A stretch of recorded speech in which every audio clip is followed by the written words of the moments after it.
안녕하세요. 반갑습니다. 오늘 참 좋은 날입니다. 하나님께서 저와 여러분의 가정에 준비하신 하나님의 은혜와 평강이 넘쳐나기를 예수님의 이름으로 축원합니다.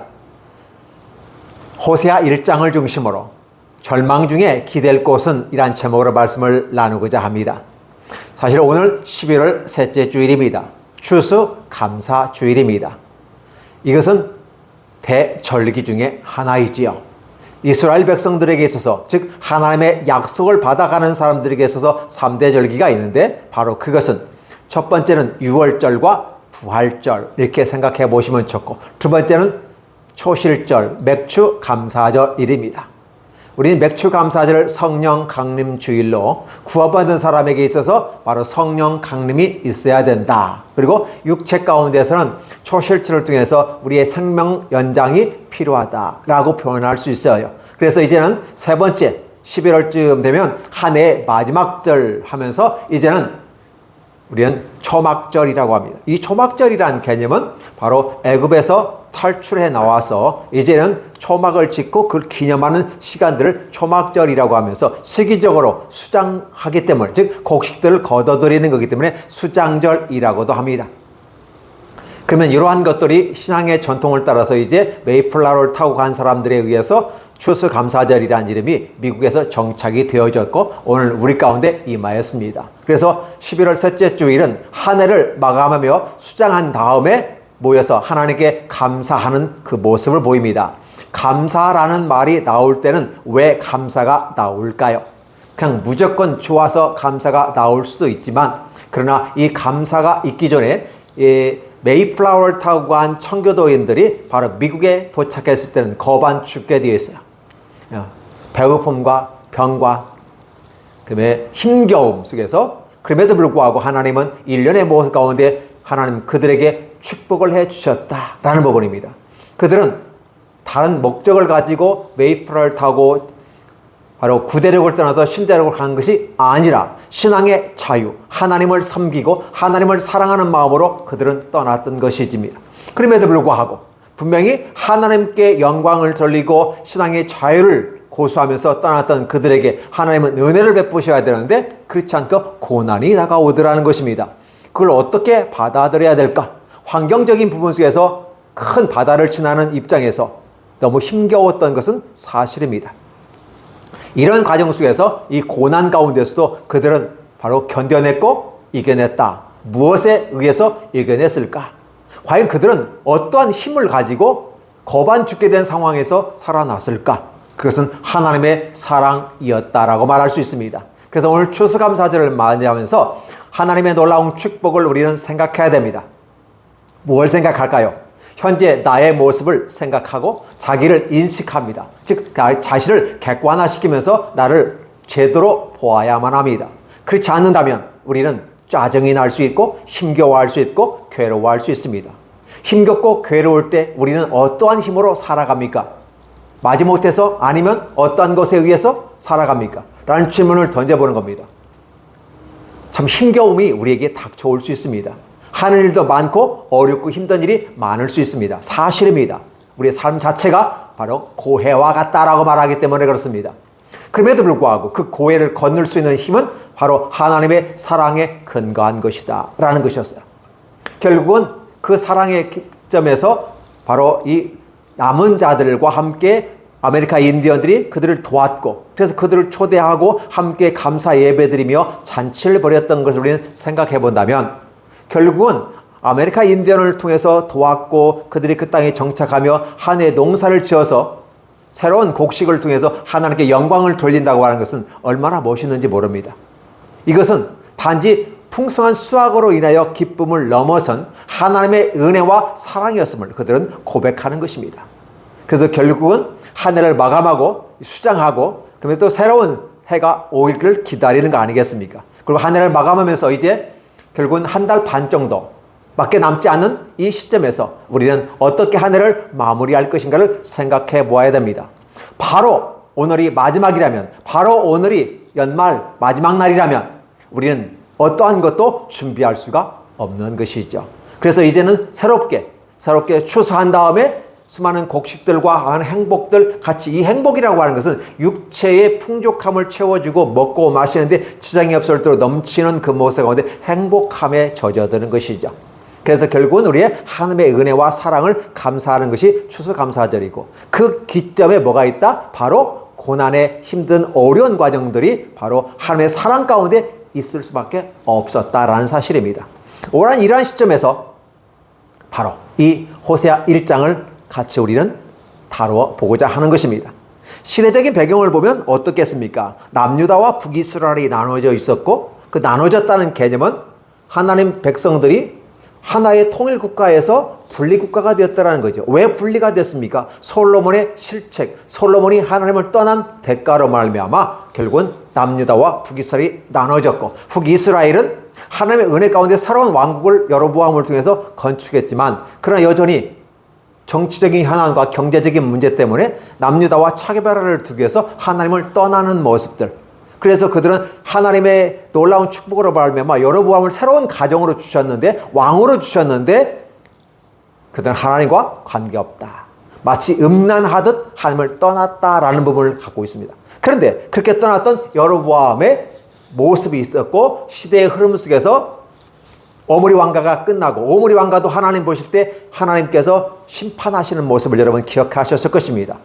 열왕기에 보면 그런 내용들이 나옵니다. 그래서 이 오므리 왕, 특히 아합 왕가 때는 엘리야라는 걸쭉한 선지자가 나타나서 강력한 아합과 맞서는 작업들을 했던 것을 기억하시기 바랍니다. 그리고 그러한 과정 속에서 결국은 그것이 잘못됐다고 하나님이 인정하는 평가를 내렸고 에후를 통해서 그 오므리 왕가 5대를 다 박살내버렸습니다. 그 다음에 하나님께서 에후에게 축복하셨는데 에후 역시 자기가 파멸한 그 길을 그대로 가더라는 것입니다. 달리 말하면 어떻게 돼요?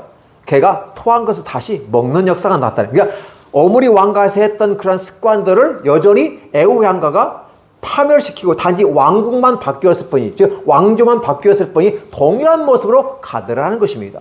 에후가 강력한 모습으로 북이스라엘을 개혁하고 하나님으로 돌아왔다면, 아니 그것이 지속적인 성장한 모습으로 봤다면 얼마나 좋았을까요?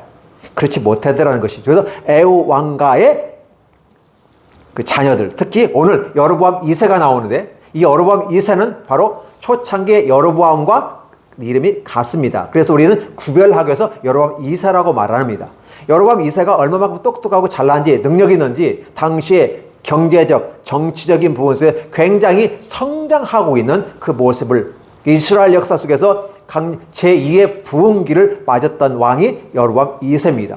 그런데 그 시대에 정치가, 경제가 굉장히 활성화되어졌지만 종교적으로, 영적인 부분에서는 썩어 뭉그러지고 있더라는 것입니다. 그만큼 이 사회가 부패해졌다라고 하는 것이죠. 혼란스럽습니다. 빈익빈 부익부가 너무나도 심하였던 모습을 볼 수 있어요. 그러니까 경제가 부흥됐는데 잘된 사람은 더 잘 되는데 약하고 부족한 사람은 더 약해지는 상태.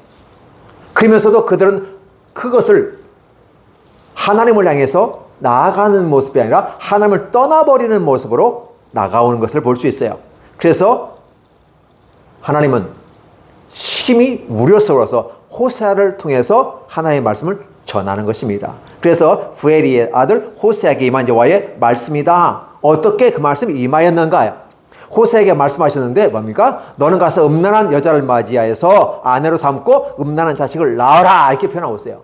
세상에 이런 문제가 어디 있습니까? 선지자입니다. 하나님께서 선지자는 거룩하게 깨끗하고 결혼을 한다 할지라도 경건한 가정의 여성을 우리 규수를 맞이해야 하지 않을까요? 그런데 오히려 이 선지자에게 음란한 여자를 맞아라, 그 음란한 자식을 낳아라, 이렇게 표현을 쓰고 있어요. 도대체 하나님이 제정신인가? 라고 말합니다. 하나님은 거룩하시다며요. 하나님은 능력이 많으시다면서요. 그런데 왜 선지자에게 이렇게 시킵니까? 라는 말이에요. 우리는 이러한 모습들을 보면서 왜 하나님이 이렇게 하셨을까? 분명히 하나님은 도덕적이고 상식적이고 윤리적이고 기본 레벨에 맞추어서 이러한 것들을 넘어서서 하나님은 자신이 아름다운 세계를 펼쳐가는데 그것보다도 더 밑에 있는 모습 가운데 당시에 소위 음란한 여자를 맞아서, 창녀는 아닙니다. 창녀는 아닌데 어떻게 되면 이 음란한 여자의 모든 모습들을 그대로 표현해요. 그러니까 창녀를 맞았다는 말은 아니고 그 시대의 흐름을 표현하기 위해서 음란한 여자라고 표현하는 것이죠. 그 음란한 자식을 낳아라. 이유가 뭘까? 이 나라가 여호와를 떠나 크게 음행함이라. 아니 이 이스라엘 백성들, 즉 북이스라엘이 하나님을 떠난 거하고 호세아가 음란한 여자 만나는 거하고 무슨 상관이 있길래 이렇게 지금 하나님께서 비상식적인 요구를 할까? 문제는 호세아가 이 말을 듣고 여기에서 싫어요, 안 해요, 하나님이 왜 그래요? 라는 말을 전혀 하지 않고 있다는 사실을 여러분 기억하십니까? 하라고 하니까 그대로 행했고 그대로 아들을 낳았다라는 말이에요. 그리고 첫째, 둘째, 셋째를 그대로 낳았다는 것이 1장 전반적인 부분이에요. 우리는 이런 모습들을 바라보면서 호세아는 도대체 어떠한 인물이기에 하나님이 그에게 그렇게 요구했을까? 그래서 어느 신학자는 이렇게 말합니다. 호세아는 구약의 예수 그리스도의 전형이다. 하나님의 명령하심에 그대로 순종하는 모습이에요. 그러니까 앞으로 이 구약 시대가 지나고 신약 시대가 벌쓰면서 메시아가 오는데 그 메시아가 이 땅에 오는 모습이 바로 이러한 모습이야. 똑같다는 거죠. 그러니까 메시아를 이 땅에 보내시는 하나님은 이 땅이 복되고 아름답고 형통해서 하나님 백성들이 막 득실거려서 영광스럽게 왕의 모습으로 오는 것이 아니라 예수님이 이 땅에 오시면 바로 이 호세아가 음란한 여자를 맞이하여 결혼하고 음란한 자식을 낳는 것 같은 모습이라는 사실이죠. 여러분 기억해 주세요. 조만간 기쁘다 구주 오셨네. 예수 오셨다고 이 얘기입니다. 기쁘다 구주 오셨네. 자신 추수감사절에 캐롤을 부르고 성탄 찬송을 부를 수는 없는 거 아니겠습니까? 그런데 이 시점에서 바로 메시아가 오셔서 한 그 모습, 지금 하나님께서는 하나님 보좌 우편을 버리시고 이 땅에 오신 예수 그리스도의 그 모습이 이 땅에 오셨을 때 이 세상이 바로 음란한 여자와 같은 곳이라고 표현한 것이고 이 땅에 오셔서 그 음란한 여자를 아내로 맞이하고 달리 말하면 이스라엘 백성들을 아내로 맞이하는 것이죠. 그리고 음란한 자식들을 낳은 거예요. 이게 무슨 소리일까요? 심히 어렵죠. 예수 그리스도께서 이 땅에 오셨을 때 그 마음은 어땠을까? 오늘 호세아는 이타저타 어떤 말도 하지 않고 있어요. 오직 그는 침묵하고 말씀에 순종을 하는 것입니다. 왜 내가 그래야 됩니까? 왜 내가 그래야 됩니까? 라는 거예요. 마리아 같은 경우는 이렇게 표현하죠. 나는 처녀인데, 처녀가 시집도 안 갔는데, 아직 내가 좋은 남자하고 함께 첫날 밤도 생기지 않는데 어떻게 내가 임신을 할 수 있다는 말입니까? 이건 있을 수 없는 거 아닙니까? 근데 주께서 너를 덮으리니 그되리라. 그리고 했을 때 마리아가 주의 계집증이 오니 주의 뜻대로 되기를 원하나이다 라고 하는 거예요. 그러니까 마리아의 위대함은 바로 거기에 있어요. 성모 마리아라고 해서 그분을 위대하게 보아서 마치 성부, 성자, 성령이 엄마 아빠의 그 개념으로 바라보는 것은 아니 됩니다. 그런데 한 신앙의 여인의 모습 속에서 하나님 말씀 앞에서 그가 주의 계집증이니 주의 말씀대로 이루어지기를 원하이다. 내가 지금 이 정혼한 남자와 첫날 밤도 지내지 않은 상태에서 임신해서 아기를 낳는 이 자체가 돌 맞아 죽을 일이래요. 돌 맞아 죽을 일인데 주님의 나라와 그 영광을 위해서는 그게 목숨까지도 내놓는 헌신이 마리아에게 있었던 것처럼 오늘 호세아 역시 아니 지금 선지자님께서 어떻게 음란한 여자 내놓을 수 있는 이 고멜이란 이 여인을 맞아서 결혼할 수 있단 말입니까? 라는 부분이에요. 그리고 이 여인은 어떤 여인이에요? 바로 자식을 키워야 될 여인이에요. 그러니까 자신도 하나님을 떠났는 그런 음란함이 가득한 모습인데 그 자식들은 어떻게 키우겠느냐는 거예요. 달리 말하면 호세아의 이 음란한 자식들은 어떻게 돼요? 여전히 엄마를 따라가더라는 거죠. 이런 모습들을 바라볼 때 호세아는 아무 말 대꾸하지 않고 그대로 받아들이는 믿음의 아름다운 모습이에요. 그 진정한 신앙을 가졌다, 믿음이 있다라고 하는 사람들은 뭐냐면 하나님의 뜻이 무엇인지를 안다면 그걸 수용하고 받아들이는 겁니다. 때로는 썩어 뭉그러지는 아픔이 있어도 참아내는 겁니다. 이게 바로 신앙이고 호세아에서 우리가 바라봐야만 하는 것입니다. 이런 모습들을 바라봐죠. 그래서 그가 그런 순종하는 모습을 그대로 보여줘요. 성도의 순종함이 어디까지 갈 것인가? 예수 그리스도가 하나님 앞에서 보내심을 받은 자로서 어느 정도까지 순종했을까? 이 기준을 한번 보면 호세아는 하나님께서 말씀하시니까 가서 디볼라임의 딸 고멜을 맞이하였더니 고멜이 임신하여 아들을 낳으매, 즉각적인 순종과 아울러 그대로 이루어졌다는 사실을 표현해주고 있죠. 그래서 호세아에게 또 말씀합니다. 이 이름을 이스라엘이라 하라. 조금 후에 이스라엘의 피를 에우의 집에 갚으며 이스라엘 족속의 나라를 폐할 것입니다. 그러니까 첫째 아들을 낳았는데 거기에다 뭐예요? 결국은 어떻게 해요? 이 이스라엘이 결국은 어떻게 돼요? 에우의 집을 폐하게 할 거다. 결국은 에우의 집은 4대 만에 또 멸망해버립니다. 그리고 그 시대에 살았던 이 호세아 선지자는 바로 그 시대를 표방하고 있는 거예요. 그리함으로써 이 시대가 어떠한 상태에 있는지를 호세아가 느끼는 거예요. 저와 여러분, 이 호세아를 읽으면서 단지 이게 말이 안 된다고 말하는 게 아니라 왜 하나님은 그렇게 말씀하셨을까? 왜 비상식적이고 비윤리적인 것을 요구하셨을까? 그러면 우리는 이곳에서 호세아가 한 그 모습 가운데 호세아는 마음이 즐거워서 그대로 했을까? 호세아는 그대로 모든 게 행복해가지고 할렐루야 라고 하면서 받아들였을까? 호세아도 만족스럽지 않았을 것입니다. 그럼에도 불구하고 호세아는 그대로 순종했다는 것입니다. 자, 그래서 하나님께서 앞으로 이 이스라엘을 통해서 에우의 집을 심판하겠다라는 표현을 쓰게 되는 거죠. 그날에 내가 이스라엘 골짜기에서 이스라엘 활을 꺾으리라. 이스라엘 골짜기는 이스라엘 역사 속에서 굉장히 중요한 전략적 요충지이고 비옥한 땅이고 빼앗겨서는 안 되는 골짜기입니다. 늘 전쟁이 이곳에서 이루어졌던 것이에요. 전쟁에 승리하기도 하고 전쟁에 패하기도 한 것이 구약의 역사 속에 나타나는데 이 이스라엘 골짜기는 그 역사의 현장이었어요. 근데 이 전장에서 이스라엘 활을 꺾어버리면 어떡합니까? 아니, 꺾어도 대적의 활을 꺾고 대적의 창을 꺾고 검을 꺾어버려야 되는데 오히려 하나님께서는 이스라엘 골짜기에 몰아넣어가지고 전쟁터에서 이스라엘의 활을 꺾어버리겠다. 이스라엘 패망시키는 거죠. 이 예언을 하게 되는 것이죠. 그 와중에 또 고멜이 또 임신해서 딸을 낳는데 여호와께서 또 이름을 주죠. 로루하마라. 예, 히브리 언어이기 때문에 우리가 영어하고는 좀 다릅니다. 그러니까 루하마라는 궁일이라는 뜻이 있는데 로자가 붙으니까 낫이 붙어요. 그러니까 로나 낫이 붙는데 아마 강력한 로자가 되겠죠. 에노 아니다라는 말이죠. 로루하마는 원래는 궁율하심이 있어야 된다라는 건데 로루하마니까 궁율이 절대 없다라는 거예요. 뭐라고 합니까? 내가 다시는 이스라엘 족속의 궁율력에서 용서하지 않을 것이다. 기본해 보세요. 이스라엘 골짜기에서 전쟁을 해서 활을 꺾어버리고 이스라엘 패기가 만든단 말이에요. 그럼 패망한 거잖아요. 패망하면 그 가운데서 불쌍히 여길 수 있잖아요. 아, 하나님께서 이스라엘 백성들을 불쌍히 여기시는구나. 하나님께서 안 되겠다. 불쌍히 여기는 마음을 가지고 여태껏 해왔는데 하나님이 다짐하고 계셔요. 그만큼 그 시대가 악하다는 것이죠. 오늘 저와 여러분들은 이 여로보암 시대가 경제가 성장하면 됩니까? 바보야, 경제가 문제야. 경제가 잘 돼야 국가가 형성하고 국민들이 행복할 수 있는 거야 라고 소위 전략가들이, 지혜로운 자들이 이 얘기한다고 사설에 많이 쓰고 있습니다. 경제가 잘 되어야 행복합니까?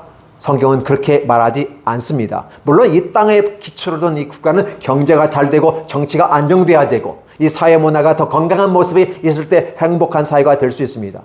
경제가 잘 되고 정치는 안정적인지 몰라도 영적으로 썩어버렸고 하나님을 떠나버렸고 그리고 부패가 심해졌고 빈익빈 부익부가 강력하게 나타나며 잘된 사람은 잘 되지만 없는 사람은 완전히 쩍박 차는 모습으로 간다면 진정한 그 땅에 사랑이 있을까?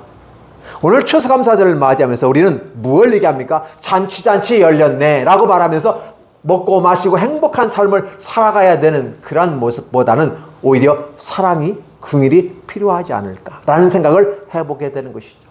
교회가 긍휼을 잃고 용서를 잃어버립니다. 절대 용서하지 않습니다.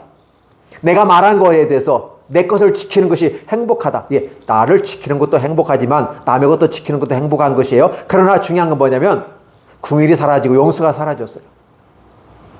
자기만 인정받으려고 하는 노력을 받아요. 남은 배려하지 않아요. 그 시대가 그런 시대예요. 결국은 그런 결과로 나타나는 것이 이스라엘이 하나님으로부터 떠났다라는 거죠. 이 떠난 그 모습 가운데 여전히 하나님은 긍휼과 용서를 해 주셨는데 이제는 절대 하지 않겠다. 로루하마예요. 그러니까 이 자식을 낳은 거하고 이거 무슨 상관이 있어요? 근데 상관이 있어 보이잖아요.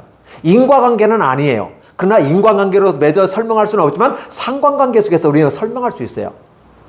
이스라엘이 하나님을 얼마만큼 떠났기에 그만큼 떠난 만큼 그에 비해서 하나님도 이스라엘을 절대 용서하지 않고 긍휼히 여기지 않겠다라고 말하고 있는 것이죠. 원래 상관관계 설명할 때는 어떻게 돼요? 뭐가 얼마만큼 성장함에 따라서 올라갈 수도 있고 내려갈 수도 있다. 이렇게 설명을 분석해서 설명할 수 있지 않겠습니까?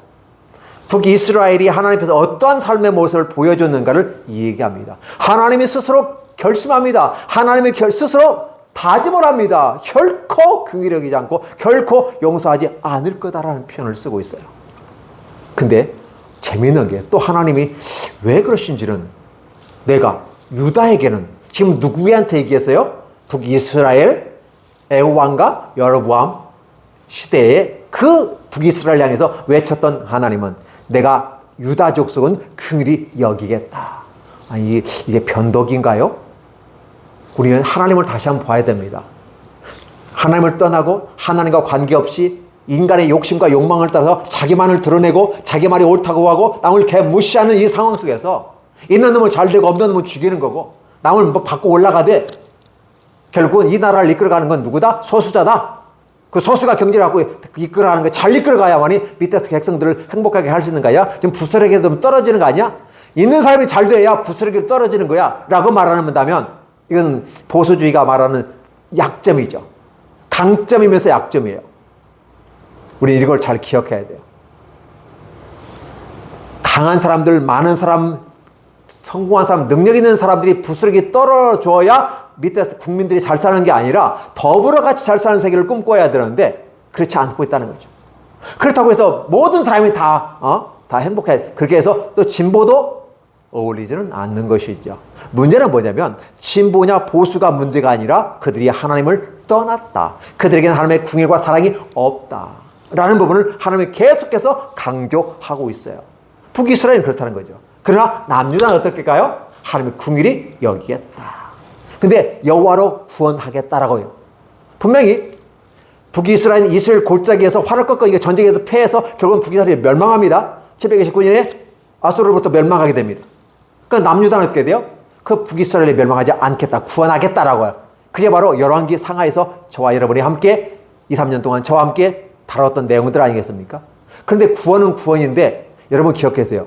구원이 여러 가지, 구원이라는 단어가 뭐 솔베이션으로서 구원도 있지만요, 되게 딜리버리라는 말 쓸 때도 어때요? 이곳에서 이게 옮겨지는 걸 구원이라고 그래요. 이게 병 들었을 때 병에 나는 것도 병으로부터 구원받았다.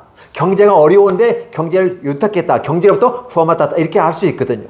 여호와께서 구원하겠다라고 했을 때 이 구원은 어떤 모습일까요? 하나님께서 그를 세이브하겠다. 보호하겠다라는 거예요. 지키겠다는 것이에요. 어떻게? 아수르로부터 지키겠다. 이게 여기서 오늘 구원하겠다는 단어 한글만 갖고 있을 때는 좀 애매한 게 있어요. 해석의 좀 폭이 좁을 수가 있어요. 그러나 NIV 성경에서 save them, 그들을 지키고 보호하는 모습으로 얘기하는 것입니다. 그런데 그것이 여로보암 2세 때 경제가 백성들을 보호한다? 정치가 백성들을 보호한다? 군사가 백성들을 보호한다라고 세상에서는 이야기하고 현 정부도 그렇게 이야기합니다. 그러나 더 중요한 건 뭐냐면 여호와로 구원하겠다. 여호와가 구원하신다는 걸 얘기해요. 이 땅을 살아갈 때 기본 정치, 경제, 사회 문화가 기본적으로 깔려주는 것은 아주 기본적인 겁니다. 근데 그것이 이스라엘을 구원하고 보호하고 지킨다고 말한다면 현혹행위에 들어갑니다. 영적인 현혹행위에 대해서 이제 하나님을 떠나는 백성들이 오직 정부가 경제를 살리고 군사력을 강화하고 핵폭탄도 만들고 동맹을 잘 만들어서 틀린 말은 아니지만 100% 옳은 말은 아니라는 거예요. 100% 옳은 말을 쓸 때는 그 구원은 여호와로부터 온다라는 것이죠. 자, 그러면 여호와께서 하시는데 하나님의 방법을 볼까요? 활이나 칼이나 이 뭐게요? 전투 능력, 비행기, 탱크, 그렇죠? 총 이런 겁니다. 군사력에 의해서 구원하지 않겠다. 전쟁이나 말과 마병에 의해서 구원하지 않겠다. 많은 사람들은 칼과 전쟁과 경제를 말미암아 구원을 한다고 말합니다. 대포가 얼마고 전차가 얼마고 자포가 이런 거에 의해서 이 나라를 지킨다고 얘기합니다. 사실이기도 합니다. 그러나 더 중요한 것은 하나님이 구원하시는 것에 대해 무관심하다는 것이죠. 마병으로 구원하지 아니하리라 하시니라. 용의 성 어떻게 했습니까? 뭐죠? not by the Lord their God. 그들의 하나님으로 말미암아서 구원하겠다는 표현을 쓰고 있어요. 하나님으로 말미암아 구원하겠다. 이 멋있는 표현을 유다에게는 그러니까 어떻게 해요? 북이스라엘은 계속해서 잘못한 거에 대해서 얘기할 때, 그 잘못한 거에 대해서 얘기할 때 어떻게 받아들일 것인가? 그들은 걔 무시를 했어요. 받아들이지 않았어요. 막 탁탁 쳐내버렸어요. 하면 선지자를 다 잡아 죽이는 거예요. 선지자들이 수없이 많았지만 다 죽여요. 왜? 듣기 싫은 소리를 하니까. 왜 듣기 싫은 소리예요? 하나님을 떠났고 죄 지었고 너희끼리 잘 먹고 잘 산다는 거죠. 가난한 사람 돌보지 아니하고 빈입긴 부위까지 했는데 전혀 백성들은 신경 쓰지 아니하고 오직 국제적인 정세 속에서 어떻게 자기들의 권력을 유지할 것인가만 생각하니까 세상 국가는 그렇다 치더라도 하나님의 나라는 아니라는 사실을 얘기하는 거예요. 그런데 그들은 그렇게 했기 때문에 지금 이 얘기합니다. 그래서 그 와중에 또 고멜이 이 로르마를 젖된 후에 또 임신해 아들을 낳았다. 근데 이름이 뭐예요? 여호와께서 그랬대 로암미라. 자, 로암미는 뭐죠? 이게 우리가 노마식 표현에서 로암미라고 쓰지만 영어에서는 로에마 이렇게 표현해요. 영어로 로에마인데 이것은 로암미로 표현했습니다. 암미가 MMI가 아니까 그렇게 했는데 그 노마법은 따르지만 영어에서는 두 단어가 있으면 하나로 추려서 하잖아요. 그래서 MI 그렇죠? 이번에 암미는 백성이라는 뜻이거든요. 그러면 너 하면 돼요? 백성이 아니다.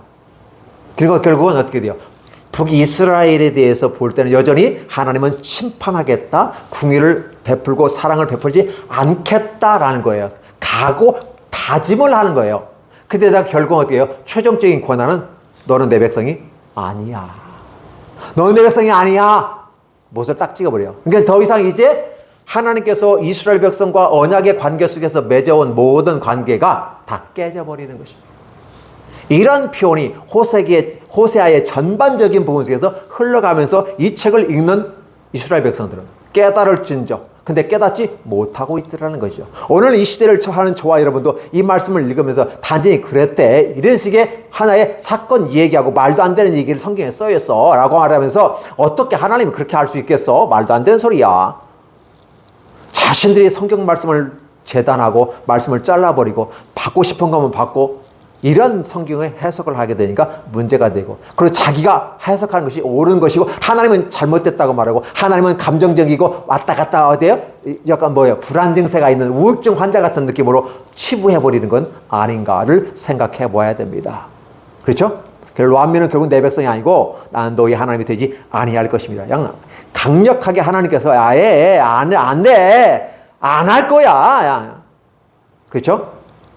이렇게 얘기합니다. 그런데 마지막 11절에 이렇게 합니다. 이에 유다 자손과 이스라엘 자손에 함께 모여 한 우두말. 지금 어떻게 됩니까? 원래 다윗을 통해서 한 나라가 통일국가로 해서 성장해 왔습니다. 그런데 이스라엘 남유다와 북이스라엘이 나누어진 것은 그에 대해서 여러분 많이 강조를 해야 되는데 그게 솔로몬의 죄예요. 솔로몬이 하나님을 떠난 죄예요. 그래서 결국은 솔로몬의 아들 르브암 때 갈라져 버려요. 이게 이스라엘의 아픔이잖아요. 근데 하나님 결국은 유다 자손과 이스라엘 자손을 함께 모여 리유나이티드 재결합시키겠다. 제대로 하나로 만들겠다라는 거였어요.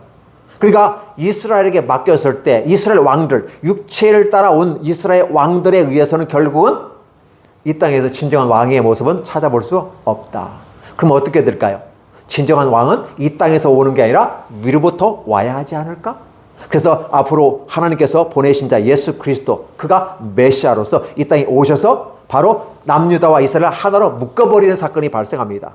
그래서 우두머리를 세우고 즉 왕으로 삼는다라는 거죠. 그 중에서 땅에서부터 올라오리니 그렇죠? 이스라엘의 날이 클 것입니다. 아까 이스라엘이 누구예요? 호세아의 첫 번째 아들이잖아요. 그래서 이스라엘이 클 것입니다라는 표현을 쓰게 되는 거죠. 희망을 다시 줘요. 어떻게 보면 하나님이 변덕스러운 것 같이 느껴질 수도 있습니다. 하나님의 사랑을 이해를 못하면 이 말이 이해가 되지 않아요. 어떻게 하나님이 이랬다 저랬다 하냐 말이야. 아니면 아니고 기면 긴 것이고 아니 예수님도 말씀하셨잖아요. 예수면 예고 너무 노라고 분명히 하라고 해놓고 왜 남유다에게는 복을 주시고 궁역이 있는데 북이스라엘 안 주겠다라고 하는데 막판에 가서는 또 어떻게 해요. 남과 북이스라엘 함께도 연합해서 한 지도자 세워서 다시 불러오르게 오겠다. 이거 지금 뭐 하는 거죠 하나님? 이렇게 오해할 수도 있습니다. 그 말을 한 하나님의 마음은 어떨까? 여러분 그걸 헤아려 보셔야 됩니다. 왜 하나님은 그래요? 왜 하나님은 그래요? 왜 하나님은 그래요가 아니라 그걸로 그럼 거꾸로 하나님은 너는 왜 그러는데? 너는 왜 그러는데? 너는 왜 그래? 하나님은 거꾸로 얘기할 수 있어요. 그런데 그렇게 하나님이 화를 내지 않고 호세아에게 다 덤탱이 씌워버려요. 좀 하나님이 왜 호세아를 그렇게 했을까? 근데 이 호세아가 이해가 안 되잖아요. 근데 이해가 안 되는데 이해가 돼요. 무슨 소리예요? 메시아를 갖다 대입을 하면 호세아가 이해가 안 돼요. 왜 예수님이 십자가에 못 박혀 죽어야만 하는가? 왜 예수님이 죄도 없으면서 그렇게 죽어야만 하는가? 이 십자가라고 하는 건 아주 치욕스러운 거잖아요. 호세아에게서 음란한 여자들이 내가 아내 삼고 음란한 자, 이건 선지자에게 치욕이거든요. 그런데 아무 말 거절하지 않고 순종해 나가는 이 호세아의 모습은 바로 구약의 십자가를 진 메시아 예수 그리스도를 표현한다고 한때 김호 교수님이었던 저희 은사님인데 김호 교수가 그렇게 해석을 하는 걸 제가 배웠습니다. 저도 이 시각으로 이 말씀을 그렇게 해석을 하는 것이죠. 앞으로 오실 메시아가 와서 이제 희망이 없는 우리에게 희망을 주고 지도자가 없으니까 우두머리가 없어요. 왜? 이 땅에 있는 여러 왕들 해봤자 없어. 쓸만한 왕이 없어. 결국은 이 땅의 왕으로서는 안 되기 때문에 위로부터 온 왕이신 메시아 예수 그리스도 멜기세덱의 반차를 쫓은 제사장의 모여서 하나의 왕으로서 이 땅에 오신 분, 그리고 선지자의 모습으로 오신 바로 예수 그리스도의 세 가지 모습으로 함께 오셔서 우리에게 말씀합니다.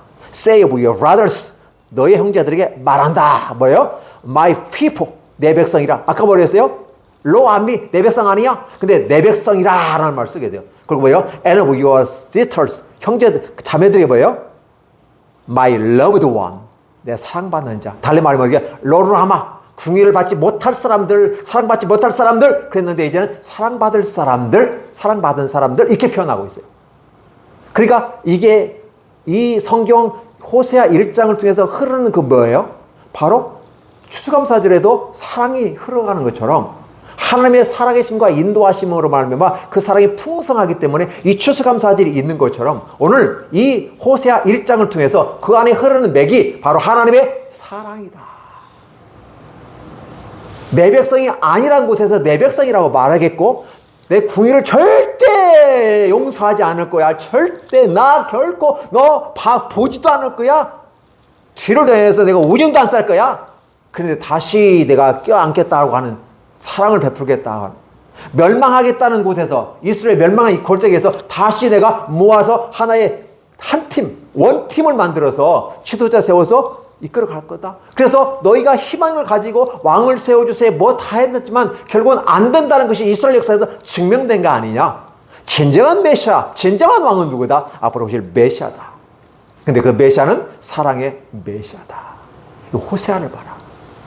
호세아가 구약에 있었기 때문에 앞으로 오실 메시아하고 연관을 시키지 않으면 우리가 호세아를 이해할 수 없어요. 저 호세아가 도대체 의지가 있는 사람이야? 거룩한 사람이야? 지각 있는 사람이야? 말도 안 되는 소리. 아니 시킨다고 하냐고. 시킨다고 하냐고 하면서 따져볼 수 있는 건 아닐까? 그렇게 하면서 자기는 똑똑하다고 하면서 호세아를 죽이려 만들고 바보 같은 놈 만들 수 있지 않을까요? 근데 호세아는 하나님의 말씀이기 때문에 순종해요. 이 순종이 메시아를 연결시키면 눈물이 나요. 누구는 몰라서, 누구는 그 몰라서 하겠냐고. 하나님이 명령하시니까. 앞으로 메시아의 전형으로 호세아가 보여지니까. 앞으로 오실 메시아를 지금 보여주고 있는 거예요. 하나님이 얼마나 속이 타고 얼마나 아팠으면 하나님도 이랬다 저랬다 할 정도로 사람이 볼 때 그렇게 보이겠느냐. 근데 여전히 그 감정의 흐름 속에서 너무 고통스러운 하나님께서 결국은 그 사람 때문에 내 백성이 아니라는 곳에서 내 백성이라 하겠고, 그다음에 내가 궁유를 하지 않겠다라고 하는데 사랑을 입은 자들로 표현하겠다. 그리고 전쟁에서 패망하게 할 그들을 다시 모아서 왕을 세우고 이끌어가겠다. 그 왕이 누구예요? 메시아 예수 그리스도를 얘기하는 거예요. 그럼 오늘 추수감사절을 맞이한 이 시점에서 제가 여러분에게 말씀드리는 것은 이 추수감사절은 오늘 사랑과 의인의 긍휼이 흘러가는 모습이 추수감사절이다. 먹고 마시고 와 잘됐다. 예, 기뻐하십시오. 즐거워하십시오. 즐거워하는 자가 있느냐? 저는 찬송할 것이요. Praise the Lord. 할렐루야. 그러나 우리는 이 과정 속에서 오늘 감사는 넘쳐남의 감사도 있지만 나를 죽지 않게 살려주시고 거반 죽은 것을 살려주시고 살 수 있는 길을 만들어주시고 길도 열어주시고 발걸음을 인도하사 새로운 땅에서 신천지를 만들어가고 그렇죠? 신천지 하니까 또 이상한 모습에 표현되는데 새로운 하늘과 땅인데 그게 바로 신대륙을 얘기하는 겁니다. 이단 사이비의 말을 하는 것이 아니라 진정한 하나님의 나라를 보고 그곳에서 하나님을 섬기는 그런 모습으로 청교도인들의 신앙을 고수하고 나가더라는 것이죠. 그 하나님의 사랑과 은혜를 바라며 미국 사회가 이제 인디안 국가였고 보잘것없는 나라가 바로 하나님의 나라로 전 세계를 지배하는 나라가 됐다라는 것입니다. 지금 현 미국과는 전혀 다른 모습이지만 초창기 그 미국이 강대해질 수 있는 것은 그 하나님의 사랑으로 결국은 나갔다. 여기까지 하겠습니다. 미국이 우리는 지금이 과연 그런 나라인가? 라고 질문하면 그렇지는 않다. 변질되었다. 하나님을 떠났다. 미국은 기독교 국가였는데 기독교 국가라고 말할 수 없는 상태에 이르렀다. 다문화 속에서 완전히 뒤죽박죽 되어버리는 여로보암의 나라와 똑같은 모습으로 가고 있는 것은 아닌가 질문을 하면서 그러나 초창기의 미국은 하나님의 사랑으로 발명하 미국이 그렇게 위대한 팍스 아메리카 만들어졌던 그 시점이 하나님의 사랑이 흘러갔기 때문에 그렇다.